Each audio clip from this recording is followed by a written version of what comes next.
नमस्कार। प्रस्तुत बा एगो देवी गीत। आशा करतनी कि आप सबके पसंद आई। तो लाइक शेयर और सब्सक्राइब जरूर करब जा। कमेंट करके भी बताइब जा कि हमार गीत भजन रुआ लोग के कैसन लागेला। धन्यवाद। ऊंचे ऊंचे बसलू पहाड़ ए मैया चढ़लो न जाए। ऊंचे ऊंचे बसलू पहाड़ ए मैया चढ़लो न जाए। ऊंचे ऊंचे बसलू पहाड़ ए मैया चढ़लो न जाए। चढ़लो न जाए मैया चढ़लो न जाए। चढ़लो न जाए मैया चढ़लो न जाए। ओही जे लगौलू दरबार अइला बिना रहलो न जाए। ओही जे लगौलू दरबार अइला बिना रहलो न जाए।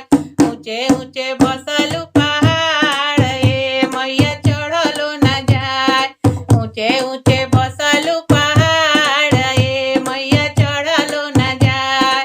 ओही जे लगौलू दरबार अइला बिना रहलो न जाए। ओही जे लगौलू दरबार अइला बिना रहलो न जाए।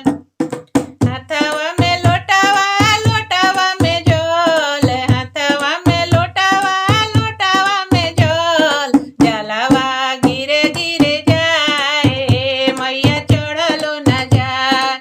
जलवा गिरे गिरे जाए ए मैया चढ़लो न जाए। ऊंचे ऊंचे बसलू पहाड़ ए मैया चढ़लो न जाए। ओही जे लगौलू दरबार अइला बिना रहलो न जाए। ओही जे लगौलू दरबार अइला बिना रहलो न जाए। लाले लाले ओढ़ाउल के हरवा लिहनी हरवा लिहनी। लाले लाले ओढ़ाउल के हरवा लिहनी हरवा लिहनी। घमावा से गइले सुखाए ए मैया चढ़लो न जाए।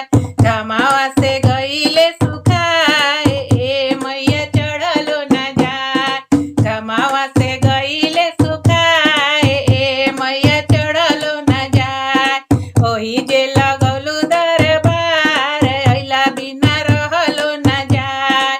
ओही जे लगौलू दरबार अइला बिना रहलो न जाए।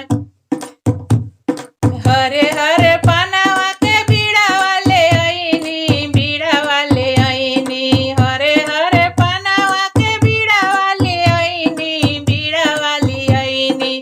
ओहो मैया गइले पियराए ए मैया चढ़लो न जाए। पनाओ गइले पियराए ए मैया चढ़लो न जाए। ऊंचे ऊंचे बसलू पहाड़ ए मैया चढ़लो न जाए। चढ़लो न जाए मैया चढ़लो न जाए। चढ़लो न जाए मैया चढ़लो न जाए। ओही जे लगौलू दरबार अइला बिना रहलो न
जय।